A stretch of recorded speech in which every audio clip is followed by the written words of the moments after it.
Today we have all the latest updated NHL trade rumors focusing on teams like the Maple Leafs, the Senators, the Boston Bruins, the Columbus Blue Jackets. We have the latest on Jack Eichel and more coming up next.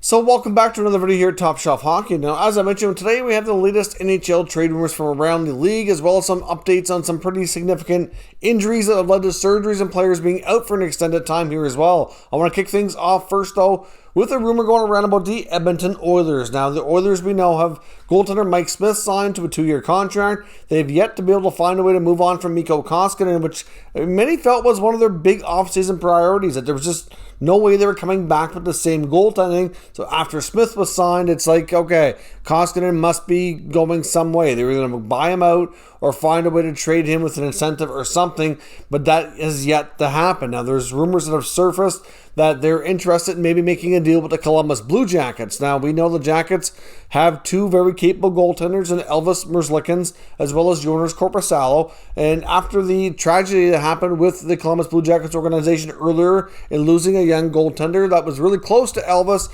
many felt that it was much more likely if they do trade anybody this year, it's probably going to be Korpisalo. Now, the other part of that is Korpisalo has the better contract, so it might be more appealing for teams anyway. So I can understand why the Oilers would have interest in Korpisalo. It's not the first time that this rumor has come up. It's actually been mentioned on other occasions that he's been a goalie that the Oilers were somewhat interested in if the right deal could be found. Now, of course, part of the rumor going around was that the return would have to involve Koskinen. Obviously, he would have to go in some capacity, and that they would also have to include a first-round pick and a top prospect on top of that to make the Columbus Blue Jackets want to do this deal. So ultimately, one of those assets is going to be going for the goaltender himself, and then probably a first-round pick to take Koskinen off the hand. So, I mean, that's a steep price to pay, and as much as it makes sense for Edmonton to inquire into upgrading goaltending, that's just a lot. To give up next year's first-rounder, and the prospect that they're rumored to be looking at is a young defenseman, 22-year-old Sam Arukov, who's been, of interest to Columbus apparently. So at the same time, though, the Jackets have more than enough capable D. I mean, it could be an upgrade, though, in some capacities. I don't know. I mean, I can understand part of this deal. To me, I can see there maybe being interest on Edmonton's side in Korpisalo. I don't see this deal going down exactly like this, though. Edmonton Oilers reporter Ryan Rishaug also just put out on Twitter a very short time ago, before I recorded this, that as far as his information is concerned, that this is not something the Oilers would be willing to pay for Korpisalo. So it kind of confirms what I was thinking, that as much as it might make sense to get Korpisalo, the price tag doesn't make sense, so therefore I don't see Ken Holland and company proceeding with making this deal. Now, to be honest, I think the better option would be if they could find another team to take Koskinen, like a team that has cap space and hopefully a need that would make more sense for them to take on Koskinen to move the money, and they'd have to give up an asset to them as well. And I would assume the asking price for Korpisalo would obviously then come down a lot, but even then, it could be pricey to move Koskinen. So at this point, I do kind of wonder if they don't really have a lot of choice of bringing back the same goaltending tandem, which to me is risky. I mean, at the same time, you could say that the Oilers didn't lose in the playoffs because of goaltending. And a big part of the reason that the goaltending early on was rough is because Koskinen played way too much. Mike Smith got hurt, and when he was out, Koskinen had to play way more than they wanted him to, and he did not handle it well, and the games were, way too many losses in there that just were not, up to par. So I can understand that, but how do we know that Mike Smith, who's already getting up there in age, is another year older, is going to be able to stay healthy again? I mean, that's a risk. If you get into a situation where he gets hurt again and Koskinen has no choice but to pick up the workload, there's not much confidence there, and the team in front of him is going to respond the way you would think as well. Because, I mean, teams often play with certain levels of confidence depending on who's between the pipes, and I just don't think they have that with him. So we will see what happens. I won't be shocked if they try to find a way to do a deal similar to this. I just don't see the Oilers doing this particular deal based on this rumor, based on that asking price, because it just seems to be way too high. Now, next up, I want to talk about the Boston Bruins, and you have to wonder here how they're going to respond to the news that came today that David Krejci is not coming back. He's heading over to his home country to play in the Czech Republic. He didn't really announce his retirement per se, so I'm not 100% convinced at this point that he'll never be back, but I would think the odds are probably pretty slim that he will be. Kind of citing family reasons that he wants, his young family to be able to be around his relatives and parents and everything more so over there in the Czech Republic. He wants his son to grow up where he did, and he's going to play hockey over there, I do believe. So, it's understandable at this stage of his career. So, obviously that leaves a big hole. I mean, they do have enough centers theoretically, but it does leave them a little bit thin at center for a team that seems to be trying to gear themselves up to be able to make another one or two runs at a potential cup here, while they still have guys like Bergeron and Marchand and company still, running at a high level. Because once those guys start to decline or to get towards the tail end of their careers here, like the team is going to change a little bit, and you don't know if they're going to have the younger guys be able to come along and be enough to kind of keep things going, or the Bruins could end up kind of taking a step back for a little while they continue to kind of reset on things. So hard to say, but I mean, down the middle, you got Patrice Bergeron, who's excellent, but he is obviously getting another year older. If something happens to him and he's hurt, that leaves them really thin. I mean, they do have Charlie Coyle. They signed Eric Haula. For the fourth line, they have a combination of either, maybe Frederick, maybe Lazar. Like the fourth line's not so much a big issue, but between 2 and 3 would be Coyle and Haula, who are both also capable of playing the wing. And I think they would much rather have a guy like Krejci, if he wanted to play, to be that second line center to play with Taylor Hall, like he was just signed, to re-sign with the team. So I don't know. It's hard to say what they do. Now, of course, we also know that based on the amount of forwards that they signed, because they also signed Nick Foligno too, he's also capable of playing a center position. But do you want him being a number 2 center? To me, at this stage of his career, he could maybe be a top 6 winger. But to me, Nick Foligno's probably better suited for third line duty. It's just hard to say. They have a lot of guys that are capable of playing it. I just don't know if they want to go into the season with that level of quality for that position, because it's such a premium position. It's so important. But they're also a little bit, somewhat still thin on the left side of their defense. They did make one addition with Derek Forbort, who I think will be a good fit. You just have to wonder if they wouldn't mind maybe getting a little bit of an upgrade there. I mean, the left side is going to basically be Grzelcyk, probably Forbort, and Riley, which isn't, terrible, but it could be better. So the main player that's likely going to be moved, if they do anything here, is going to be Jake DeBrusk. I think we can all likely agree on that after the inconsistencies and, basically losing faith from the coach and everything in the last year or two.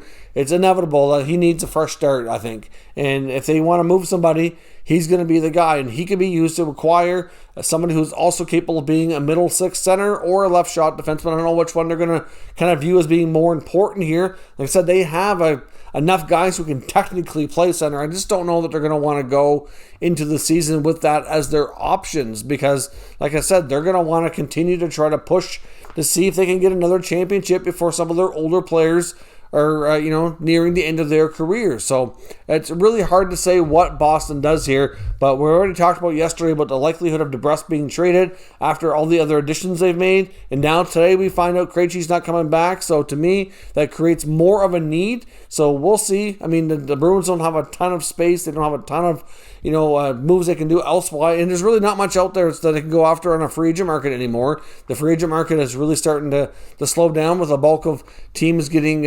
obviously signed and spots filled. They're going to go by trade. They could go to a team like the Coyotes. There is a guy like Christian Dvorak out there who's been rumored to be available by the Coyotes, and a lot of teams had interest but never got traded. And I think one of the reasons why we haven't seen a trade for a guy like him is because of Jack Eichel still being on the market. We're going to talk about him briefly here as well. But when you get a guy like Eichel, who's a top player available in his position, not moved yet, it kind of holds up the market, and teams that are interested in him could fall back to a guy like a Dvorak. So, I mean, that's not necessarily their target player, but we know that he's, decent enough to be that kind of position. The contract would fit. They should be able to work out financially if you send DeBrusk the other way. So that very well could be a possibility that we see.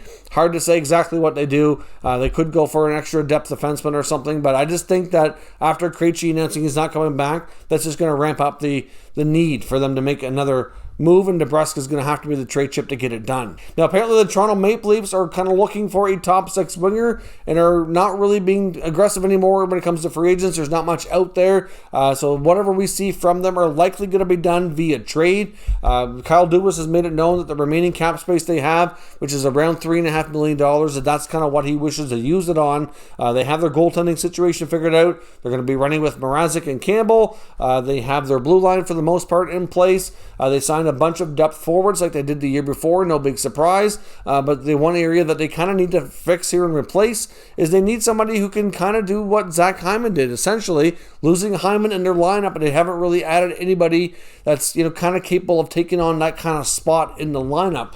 We saw lots of other players be signed, but like I said, they're all cheaper contracts.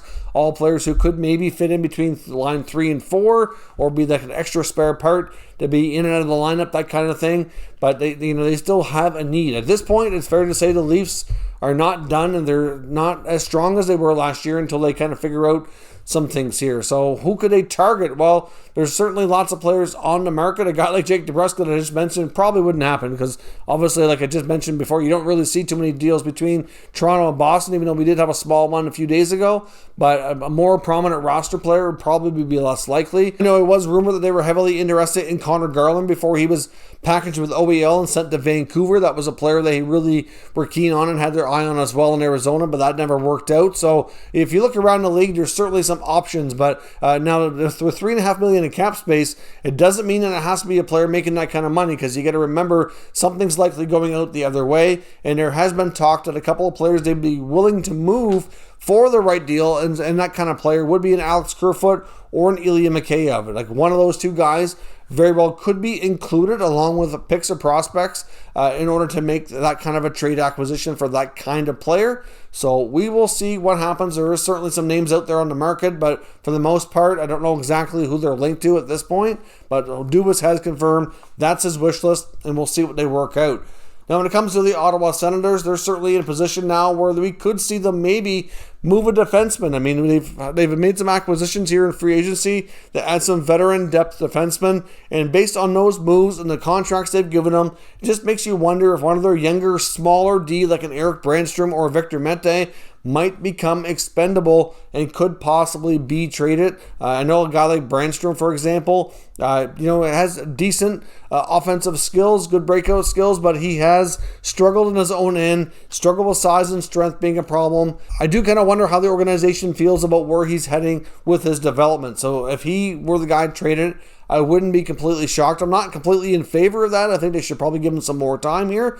But, with the signings they've made, it just makes you wonder, because they've also been wanting to find a middle 6 or top 6 center, depending on what they can get out there. Obviously, they have some good center help on the team right now with Josh Norris and Shane Pinto, but I just want to add a little bit more experienced player in that position to add a little bit extra depth for one, take the pressure off those guys a little bit as well, and not have to play guys more than they need to while they're still developing, especially Shane Pinto, who had a really good start to his career at the end of last season, but he just came out of college, only had a small sample size, and they don't want to have too much pressure on him. If he can go down and play third line, or even have to maybe spend a little bit of time in the minors, that wouldn't be the worst thing in the world for him to keep developing either. So we'll see what they find, but Brandstrom very well could be a trade chip they use to find themselves a center. Also, prospect Logan Brown, that I talked about yesterday, is another guy who could be moved. Obviously, the tall former first round 6'6" former first round pick could find himself on the move after 5 years in the organization,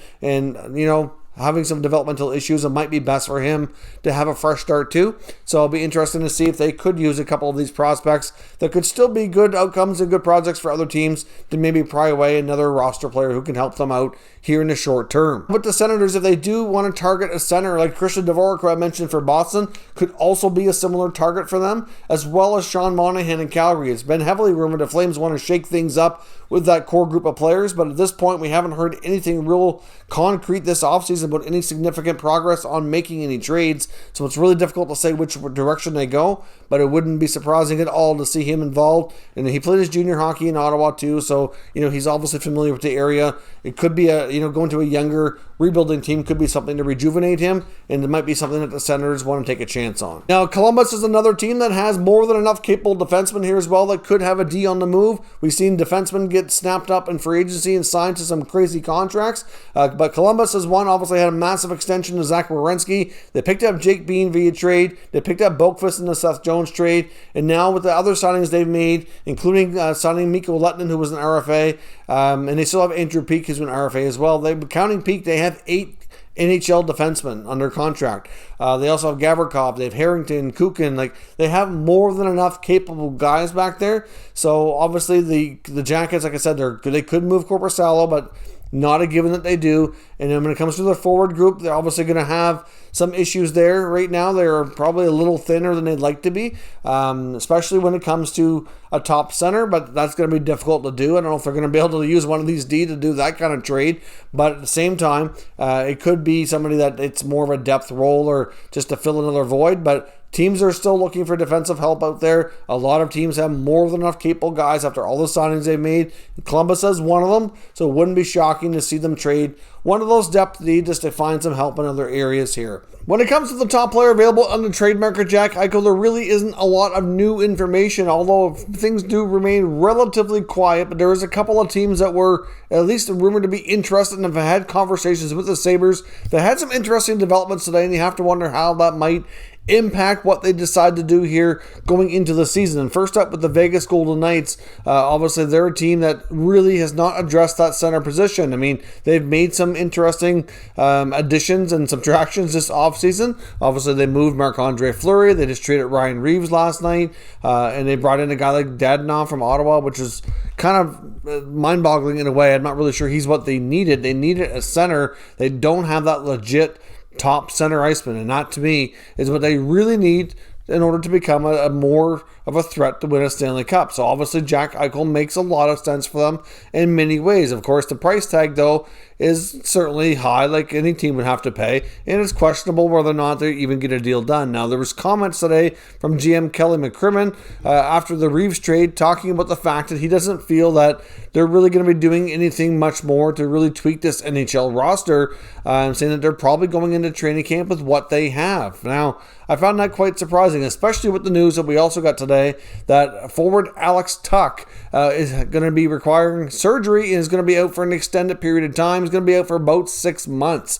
So given the fact that we're just shy of August here, August, September, October, November, December, January, that puts him probably, sometime into January before he can make a return. That's going to miss about 4 months or more of the season, and that's assuming everything goes well, which means that creates some extra spending for them in LTIR. Now, of course, if he's not going to be out for the entire season, that also, creates an issue, but it could just, mean that they could make an acquisition without having to be, fully cap compliant because of the LTIR, and they could make a decision later on who to move out to handle that situation a little bit later on into the season once he's closer to returning. We've seen teams do that quite a bit. So I have to think that they're still kind of in, but at the same time, a lot of it boils down to price. Teams are not really completely out. They're just not crazy about the existing price. Like I mentioned before, the rumored price for Vegas that they were talking about with the Sabres was an NHL caliber winger rumored to be Riley Smith, as well as a first-round pick, top prospect Peyton Krebs, as well as young defenseman Nicholas Hague. Now, to me, I don't understand why that wouldn't work for Buffalo, but the price, they're probably looking for an additional piece to that. Obviously, that's not a bad offer from Vegas, but I don't know if that gets it done, unfortunately. Now, on Montreal side of things, Montreal's a team that has been rumored to kick tires on Eichel. All the sources I've seen talk about the Habs' interest in Eichel is that they are definitely interested, but don't appear to be as serious as other teams that we've seen. like the Golden Knights, like the Anaheim Ducks, like the Wild or the Rangers. The Habs were, a little bit more kind of just poking around, maybe making an offer, but that's not, a real serious one that they know is going to go through, trying to see where things stand, just to kind of, evaluate the situation, so to speak. After losing Philip Deneau, they are a little bit thinner down the middle. I do think they have a ton of confidence in Nick Suzuki. And then, of course, there's Kotkaniemi, who I don't really know exactly where he fits best in the lineup. And then they got word today, even though he's not a centerman, but still, an important depth forward for them, Paul Byron, also had surgery and is going to be out probably for about the first 3 to 4 months of the season as well. So again, they've already going to be without Carey Price to start the season. At least he might not miss too much time, though. Based on his recovery time, I would say that he may only miss a little bit. It could even maybe be ready in time for the start, but hard to say. We know that Shea Weber is going to be out all season, might never play again, and that Byron's going to be out most likely until after Christmas into January sometime is likely what he's looking at here as well. So they certainly have some flexibility when it comes to LTIR usage. So again, they have options. Now, of course, Montreal does have some interesting assets to make a pitch for Eichel. They have tons of draft currency as well. I'm not suggesting that they're really all that, close to making a deal or anything like that, but you just have to wonder how these players going on LTIR will change the cap space availability, even if it's not for the entire season. Like I said, it just kind of kicks the can down the road and makes adjustments to what they can do on a shorter term basis at least. But the thing about Eichel that was newer today is there's reports basically from Kevin Adams and the Sabres saying that they don't feel one little bit pressured to get a deal done, and that he's totally fine getting this, letting it drag on, and even him going into training camp and being with the team, which many people feel is really a huge mistake here, that they really shouldn't let it get that far unless they have communication from Jack saying, you know what, I've changed my mind, I don't want to be traded, I'm comfortable coming back, let's go through this season. Then there's no way they should do that. Plus, if he plays with them next year, he has a no trade that kicks in the year after, and then they're completely handcuffed. So if they're going to make a clean break, now is the time to do it. And obviously, when you listen to guys like Adams speak to the media and even hear Kelly McCrimmon talk on the Vegas side of things, you got to remember a lot of this is kind of negotiating through the media and kind of posturing a little bit. So you can't believe everything that's entirely being said. Yes, talks are kind of calmed down right now because teams are kind of circling and just waiting for the Sabres to make an adjustment on their ask before they can really get back in and get more serious, like we've seen teams going in and out here pretty much all offseason. And this could be a soap opera that continues to drag on here for a while before there's a real resolution, unfortunately. Now, other defensemen that could be available too, just to make things even more interesting on the D market, is the Kraken apparently are open to trading Vince Dunn, who I mentioned the other day could find himself on the move again. And I know back when he was in St. Louis, there was some talk about a possible Jake DeBrusk, Vince Dunn swap between the Blues and the Bruins. So you have to think that maybe the Kraken could also be a team to maybe be interested in DeBrusk. Like I said before, the Bruins are looking to move him and very well could be getting either defenseman or adding to the center position, depending on how they feel about things. So obviously Dunn would be a nice upgrade on the left side of their defense if they go down that road, to have a guy who's a little bit more capable of being a puck mover, play on the power play, that kind of thing. Could be a nice addition for them here as well. So that is all the latest trade talk from around the league for tonight. So certainly let me know your thoughts and everything down below in the comments, and we'll discuss further. If you're new to the channel, make sure you subscribe and stick around. We'll keep you up to date with all the latest news and rumors in all 32 NHL teams. Thank you for watching, and I'll catch you next time.